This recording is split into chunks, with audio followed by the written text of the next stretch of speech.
Alors, on voit bien il y a un lien entre l'éthique et cette notion de triple engagement des acteurs au développement du pouvoir d'agir des personnes. Hein, ce que je viens de dire n'est pas complètement déconnecté par rapport à ça. C'est-à-dire qu'aujourd'hui, agir pour développer ce qu'on appelle le pouvoir d'agir des personnes et des groupes, donc on parle aussi d'empowerment, l'Organisation mondiale de la santé parle d'autonomisation. Moi, le terme d'autonomisation, il m'interroge un petit peu parce qu'il n'y a rien de plus dangereux pour moi qu'une autonomie sans pouvoir. Hein. C'est-à-dire que les personnes sont livrées à elles-mêmes, hein, on les déclare autonomes, mais en réalité, elles n'ont pas ce pouvoir d'agir. Donc je préfère de beaucoup l'expression développement du pouvoir d'agir. Et notamment, l'Organisation mondiale de la santé a bien montré qu'il faut agir à 3 niveaux. Le premier niveau pour développer le pouvoir d'agir des personnes et des groupes, c'est un niveau individuel, c'est-à-dire que chacun doit développer des compétences qu'on appelle souvent compétences psychosociales, qui lui permettent d'interagir dans le cadre d'une relation d'équivalence avec les professionnels de la santé publique, quels qu'ils soient.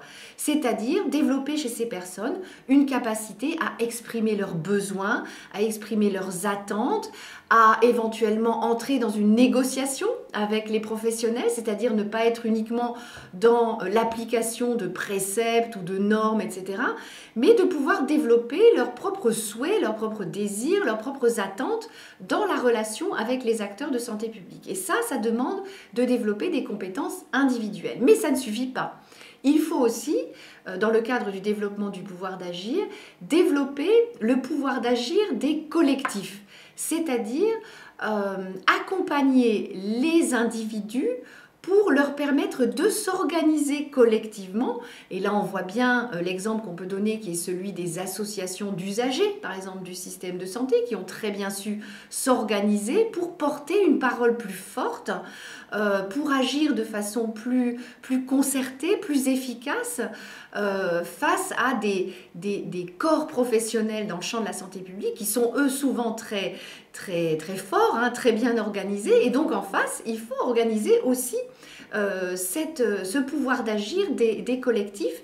Et les acteurs de santé publique, pour moi, ont aussi un rôle dans l'accompagnement de la mise en place de ces collectifs. Et là, je trouve qu'on touche déjà du doigt un peu le 3e niveau de développement du pouvoir d'agir que développe l'Organisation mondiale de la santé, qui est l'implication politique. Hein. La santé, on le sait, est un sujet éminemment politique. Et les acteurs de la santé publique doivent aussi agir, me semble-t-il, dans le cadre d'un plaidoyer politique en faveur de la santé de la population, c'est-à-dire faire en sorte, c'est ce qu'on appelle au Canada, la santé dans toutes les politiques. C'est-à-dire, quel que soit le champ dans lequel on intervient, que ce soit le champ de l'éducation, le champ de l'économie, le champ de l'urbanisme, etc., se poser la question de la décision que je prends aujourd'hui en tant qu'acteur politique, quelle influence elle va avoir, quel impact elle va avoir sur la santé de la population de ce territoire. Voilà. Et c'est en ça que le développement du pouvoir d'agir, il repose aussi sur une prise de conscience du politique sur l'impact qu'ils ont et qu'ils peuvent avoir sur la santé publique, quel que soit leur champ d'intervention finalement. Le pire étant, en tant qu'acteur de santé publique, me semble-t-il, si vous développez le pouvoir d'agir d'un individu, vous développez le pouvoir d'agir d'un collectif. Donc cet individu, ce collectif, apporte des revendications au niveau politique, mais comme le politique n'a pas conscience, lui, de son pouvoir d'agir au niveau de la santé, les portes se ferment.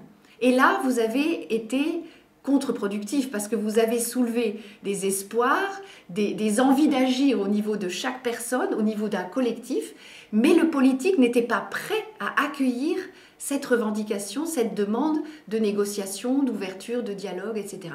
Donc pour moi, il faut vraiment agir à ces 3 niveaux. Au niveau de chaque personne, pour développer ses compétences à s'exprimer dans le débat public, apporter ses idées en termes de santé, ses attentes, développer les collectifs, mais aussi faire en sorte que le politique soit plus ouvert à ses préoccupations de santé. Et ça relève vraiment du plaidoyer au sens de la promotion de la santé et la charte d'Ottawa.